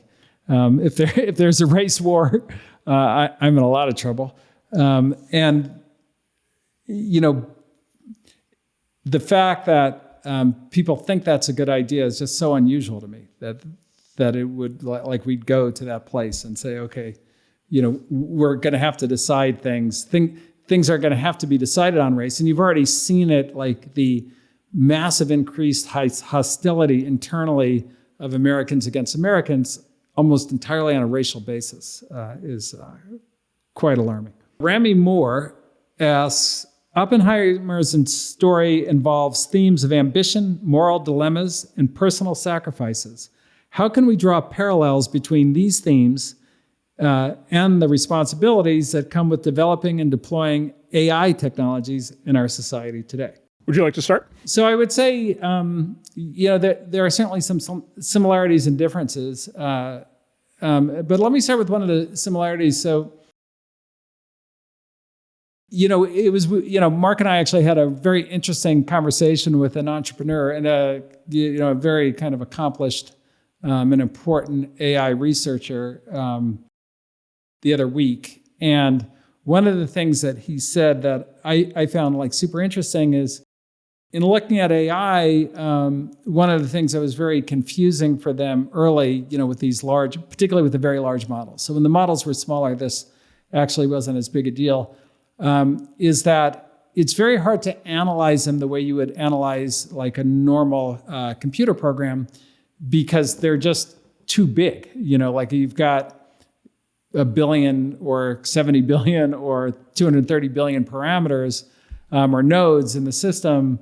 How do you analyze that? And his comment was, we realize we need to look at it more like physics and kind of look at it from a systems standpoint in the way you might look at, things like, temperature or velocity or this or that, in a system that you'd be observing from a physics point of view. And that's actually where there's a term in these large language models, temperature, which kind of determines the level of randomness, which they took from, the physics analogy from this kind of idea. And so, when you think about the responsibilities of AI, I think, the model is actually more analogous to physics, like literally the study of physics itself, than the weapon. And, when you think about the responsibilities, I think you have to separate the science of it, the technology of it, math, these building blocks of very powerful and important tools for really solving many of the world's problems from an application, in this case, in Oppenheimer's case, a nuclear bomb. But in the case of AI, like there's many, many applications, just like there's many applications of physics. And I think that if you went in, like many are advocating, and say, okay, we're going to regulate physics, the implications of that would be, very weird and also bad. And I think that's a very kind of dangerous point that we find ourselves in currently. Yeah. So the case I'll make, and I'll make the strong case for it. The case I'll make is that it is, and I think the movie actually shows this, and the history of the era certainly shows this also. And the topics we talked about all the communist scientists and so forth, and the Soviet spies. The presumption that the people who invent the science and invent the technology are moral authorities for how that science and technology will get used does not hold up well.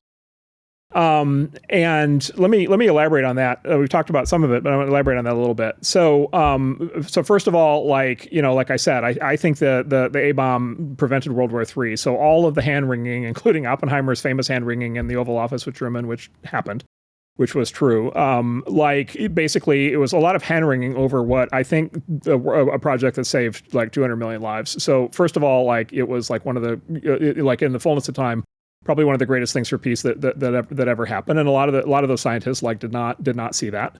And they had very strong opinions otherwise. Number one. Number two, as we've discussed, like a lot of them took matters into their own hands, and through a combination of internal agitation and then in some cases direct action, they made decisions, including some of them to literally hand over the secrets of the bomb to the Russians. Which like we discussed, I think led to the survival of the Soviet Union and the Iron Curtain and all the deaths in Eastern Europe that followed, in Russia. For decades it followed. Like they made, those spies, I think, made horrible moral decisions, and they were spying. Most of those spies were spying for morality in their views. They weren't spying for money. They were spying because they thought it was morally correct for the Russians to have the bomb.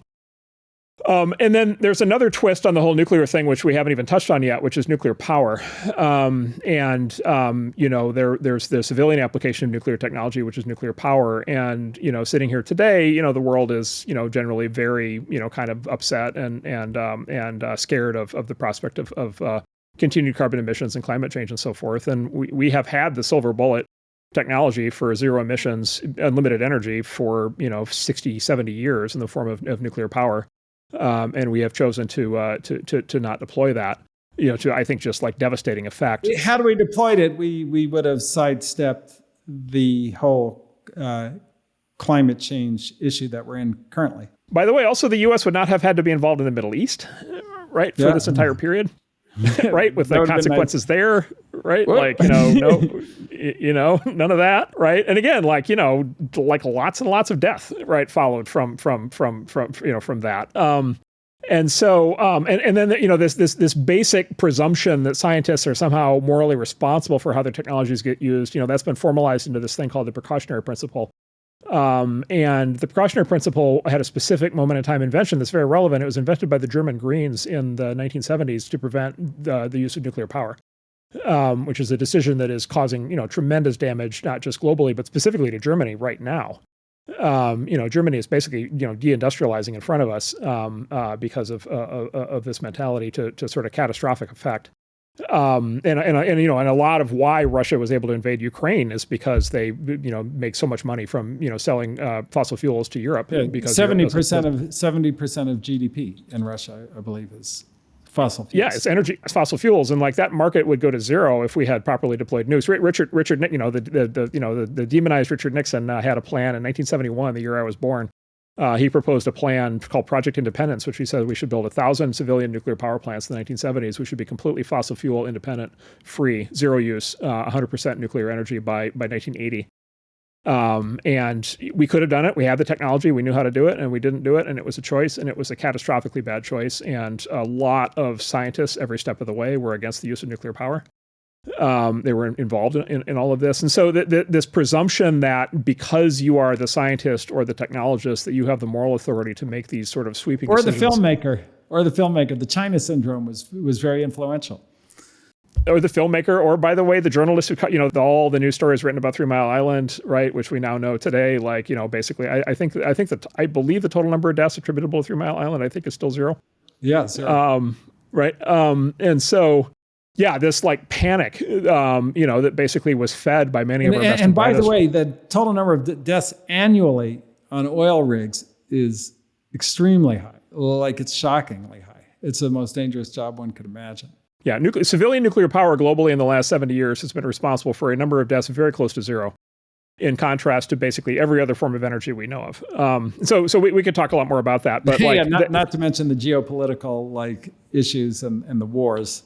Exactly. So what we have today, I think we have like a shockingly kind of direct analogy, which is we have this new, basically breakthrough science technology of AI.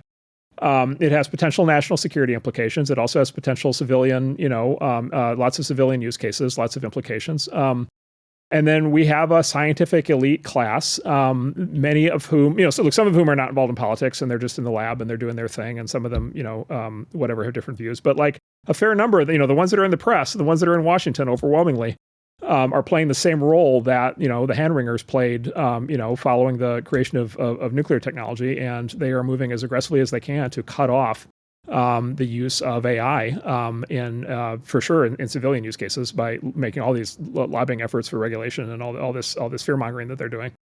And then the fact that this is happening against the backdrop of what looks like a new Cold War with a totalitarian communist regime, right? Like exactly like it happened, in Oppenheimer's time with the Russians. It feels eerily to me like history is repeating itself, like a lot more directly than I would prefer. And I think there are a lot of lessons to draw from the mistakes that were made in that era, and that we should not make those mistakes in this era. And at least sitting here today, those lessons are not being drawn. No, they are not. Well, this is an interesting question for you and to me, because I think we'll have very different answers. What attracts fringe ideas people to the Bay Area, as in Oppenheimer's time? Why was it a hotbed for communists? And I can actually, I grew up in Berkeley, so I can probably speak directly to that. Well, you should talk about, if you could, just concepts for people who aren't familiar with the Bay Area. Like, just describe the nature of the Bay Area then and now in terms of this question. So when I was growing up, look, the Bay Area is it's an intellectual hotbed. Just so many of the smartest people that I went to Berkeley High School, which was a public school in Berkeley, and I went to Columbia, which is an Ivy League school, and there's no question the smartest kids at Berkeley High were smarter than the smartest kids at Columbia. It's just like huge concentration of intellectual talent. And of course, the Bay Area has kind of evolved into, which to me isn't surprising at all, into this, the mecca of high tech, also kind of a, intellectual ground zero. But it's also, incredibly left-wing. And Berkeley is basically a communist city. Yeah, I mean, I call it the People's Republic. Like, there are many communists in Berkeley. Like, and even, to the extent they're not, like, there are communes, there's like communist ideas. Berkeley instituted, I think, the first nuclear-free zone in America. You had all these very, People's Park, which was like a communist park owned by the people. When I was growing up as a kid, like, they're just like many, many communist ideas there. What was the appeal? So I think like highly intellectual kind of creative people are certainly open to new ideas. And communism is, because it's an idea, mostly an idea, at least in the United States, thankfully, it's got appeal. But I'd say there's something kind of deeper growing up in Berkeley, and I still have nostalgia for it, that at small scale, there's an ethics to communism that is, similar to a religious set of ethics. So Christianity, or, to some extent, certainly Jewish culture, if not exactly Jewish religion, but Jewish religion too. Where there's just like a real obligation to care for each other, and to treat each other correctly. The golden rule, all those kinds of things are very, Jesus arguably was a communist, and these kinds of ideas are really great to live in when everybody abides by them. It makes for a great society, and I think that at a small scale, in a lot of Berkeley, like, you had some of that. And, it was one of the things that was very shocking to me when I left Berkeley was, just like how racialized the rest of the country was, when like Berkeley was like that was like explicitly not a thing. So it had, there was a lot of those kinds of appeal. But of course you have like a massive scale issue with it, that we certainly overlooked as kids. I think there's also, I'd be curious what you think of this. I think there's also a reaction that takes place, which is a lot of people in the Bay Area then and now are imports, and some from overseas, but a lot from inside the U.S. Right, and I'm an example of this. I grew up in the rural Midwest and moved here, and a lot of the kind of classic Silicon Valley characters like Bob Noyce, right, were similar to that. Yeah, from the Midwest, yeah. Right. I think there's also a reaction thing, which is I think if you I think if you grow up in the American like Midwest or South, if you're like super like high IQ and super open to new ideas, you probably view the culture of where you grew up as sort of not being conducive to new ideas and to new thinking. Stay inside the lines. Exactly, or what that called tall poppy syndrome. Right. A fair number of people kind of come here because they're reacting against that. Right. And so they have sort of a natural reaction against what they view as, traditionalism, what they would characterize as like hidebound morality, anti-intellectualism, lack of creativity, lack of openness to new ideas. And then the other thing you get is you get people who come from the East Coast and they're reacting, I think, to something different. They're reacting to like almost history, right? They're reacting to, the East Coast, in the U.S. is, New York, Boston, so forth, at least, historically is more, focused on, more old money, more kind of established social hierarchies, more kind of clear gradations of like who matters and who doesn't, where you went to school, who your family is, who you're married to and so forth, kind of social status being the sort of thing that arguably is sort of central to the Eastern kind of establishment. Yeah, so it's a big thing that Bob Noyce kind of rooted out of Intel, like at its core. I mean, he got rid of all of that East Coast idea. That was actually the birth of the Silicon Valley culture, amazingly. Right, egalitarianism, right. Everybody in the cubicle, right? Nobody gets the fancy office. Nobody gets the guaranteed parking spot. Well, and ironically, the term meritocracy came from Bob Noyce and that idea of you weren't going to be judged on your family, your title. You're going to be judged on your ideas, and somehow that became a negative. Yeah, and so it's kind of like this selection thing, I think, where you get this thing where it's like old is, sort of, it's like if what you believe, if let's say you're a young, maybe alienated person where you're growing up and you are smarter than the people around you and you're more open to new ideas, and you have this sort of visceral reaction where things that are, let's say, the following: old, traditional, right, backwards, reactionary, hidebound, hierarchical, non-egalitarian, stuck in the mud, Philistine, right? Like not open to new art, not open to new music and so forth, like all these things, then you select into the place that welcomes all of that, right? Which is the San Francisco Bay Area and California, right? But then the risk is, of course, what you get is you by fleeing the pathological thing that you hate, right? You kind of become the pathological thing on the other side. Yes. The old line I always heard growing up was, California, everybody's so open-minded their brains have fallen out, right? Like, which can happen. Can happen. And so you get this like hyper, then let's try to characterize it on the other side. You get in California, the Bay Area, you get this kind of hyper, what do they call it? Xenophilia, right? So sort of love of the other, right? Rejection of one's own, love of the other, this extreme level of openness, this extreme level of, sort of embrace of creativity, new ways of living, by the way, new sexual mores, new food habits, new right? Drug ideas.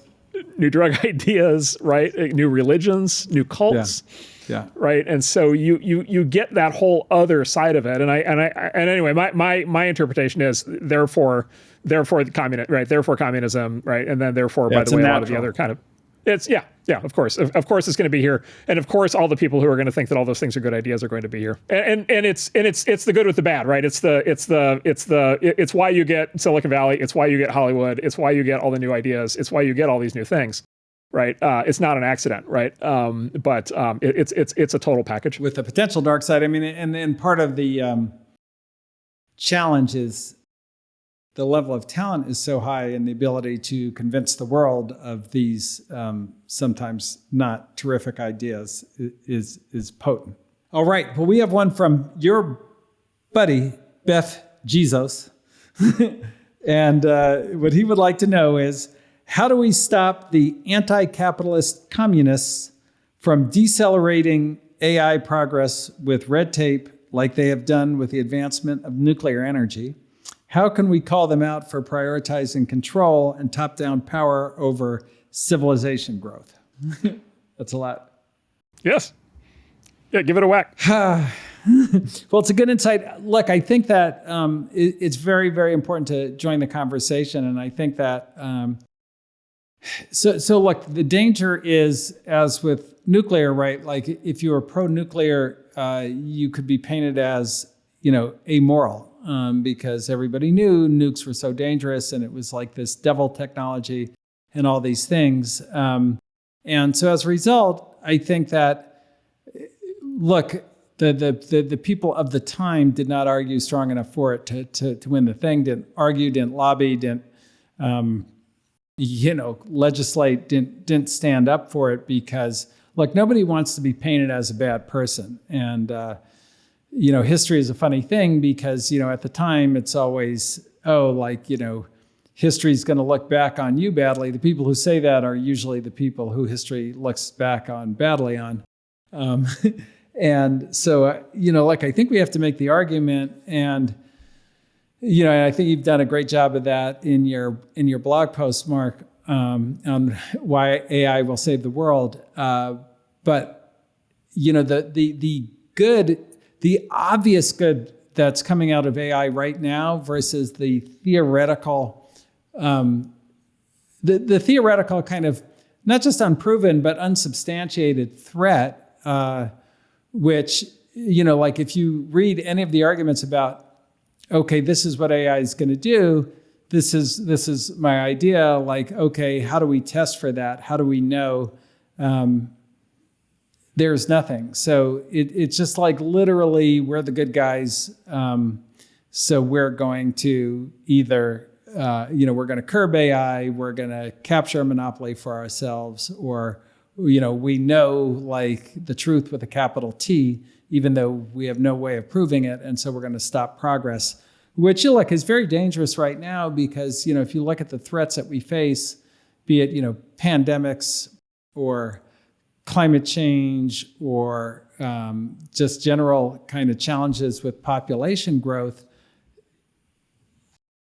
AI and technology is the way out. It is the way to solve these problems. It's really kind of devastatingly scary that people would like undermine the one technology or the best hope for solving so many of these problems, disease, et cetera, et cetera, et cetera. Yeah, it's literally an attempt to withdraw the increase of intelligence from the world. Right, like it's literally an attempt to make the world dumber than it has to be. Which Pol Pot's idea. Pol Pot had that idea. Like, people really need to think that one through. We talked about a lot of this. We talked kind of around a lot of this. I think at the core of it, there's a philosophical distinction, and you just kind of alluded to it, but I'll make it explicit. So there's a philosophical distinction in how people think about the world, and Thomas Sowell, who's one of the great minds of our time, the way that he described, and he grappled with a lot of these questions around communism and progress and growth and so forth. Over he started out as a communist, yeah. He started out as a communist, exactly, and he thought his way out of it. But he what he said basically is, look, when it comes to all these issues like this, there are like two worldviews you can have, and he calls them visions. There are two visions of the world you can have, and the future world you can have, and he called them the unconstrained vision and the constrained vision. And the unconstrained vision is basically any vision of you can achieve utopia. You can sit on Mount Olympus and you can decide how things are going to play out. Utilitarianism fits into the unconstrained vision. Communism fits into the unconstrained vision. Anything where it's like we can make decisions on behalf of everybody. The good and the wise and the elite and the scientists and the academics and so forth. Like, we can make decisions on behalf of everybody. We can centralize power within us because we are the ones that can be trusted to make the right decisions.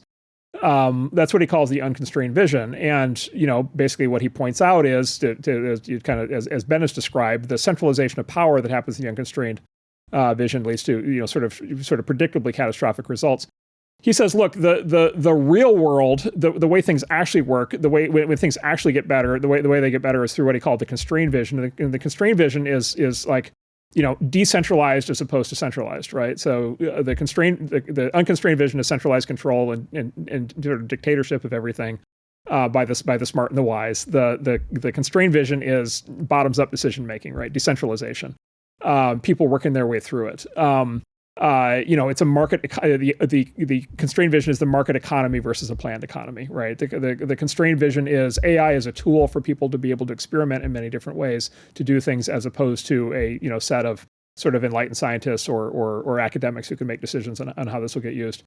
And what the constrained vision is basically a recognition of the imperfectness of man, right? It's sort of a recognition that there's no one of us that's like wise enough to be able to play Zeus or God or Jesus or whatever and basically dictate. Right? It doesn't exist. Like Jesus, Superman doesn't exist. Jesus, it's just like they're not here. They may have been here at one point in the past. They're not here today. We're left with imperfect Homo sapiens. And so therefore, what you want to do, if you want progress, you want basically maximum freedom, flexibility, right, inventiveness, local application of technology, ability for people to experiment, right? And with that vision, you're much better off because you're harnessing the intelligence and energy of a much larger set of people to discover the best path forward. And to me, it's just like, again, on reading of history, it's just kind of crystal clear how this plays out. But we are back in this moment where there are people who are claiming the power to be able to make these decisions on everybody's behalf. And, look, the bad news is they're winning in a lot of ways. Like they're very dominant in Washington. They're lobbying very aggressively right now. They're very dominant in the press. There's serious danger here. The EU is about to pass, a law based on these ideas that I think is going to be very devastating for them. The good news is these people are a very small minority. These are not, there are hundreds or thousands, not tens or hundreds of thousands of these people or millions. And so, the rest of us don't have to put up with this. And we don't have to let the decisions get made this way, any more than we had to put up with the people who basically banned nuclear power in a way that we now know to be catastrophic. It's really interesting that the constrained version is the constrained vision is the vision of humility. And kind of understanding the limitations of humans, and the kind of the self-appointed good people have zero humility about this and are willing to kind of dictate the future of the world from on high. And it is it's just striking to me that people who are literally acting badly are acting badly under the belief that they are the good people. And I think that's been true kind of throughout history. I'd say the other kind of very encouraging thing about AI as opposed to nuclear power and nuclear energy is, with nuclear energy, it was a physical thing. That needed to be kind of licensed and built and was kind of more directly controllable and deployed, like to deploy a power grid, which is kind of the main use of it. You do need the government's cooperation. I think with AI, a lot of these ideas are going to be pretty hard to enforce, and I think that's actually a good thing. I think that, you can't, you can try to outlaw math, you can try to outlaw textbooks, you can try to outlaw open source, but it's very difficult to enforce. And forcing it underground would be bad, but it would be there is no underground nuclear power. That is not an option.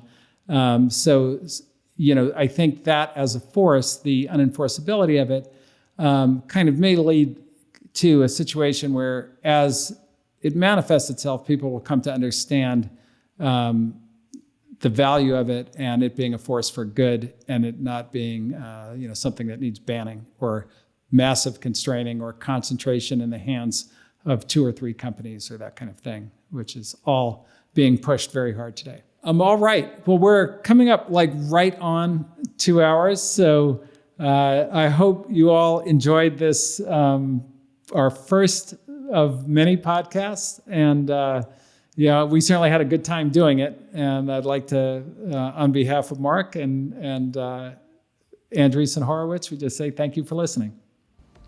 Great. Thank you, everybody. Thank you.